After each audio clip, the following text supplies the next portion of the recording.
AI, pag-asa o panganib? Isang tanong na nagpapakita ng malaking potensyal at malaking hamon.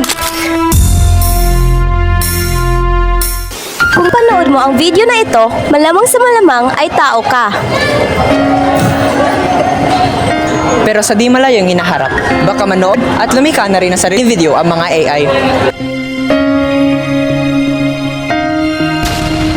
Mula sa ating ebolusyon, nakikita natin ang ating pagnanais na lumikha, na umunlad.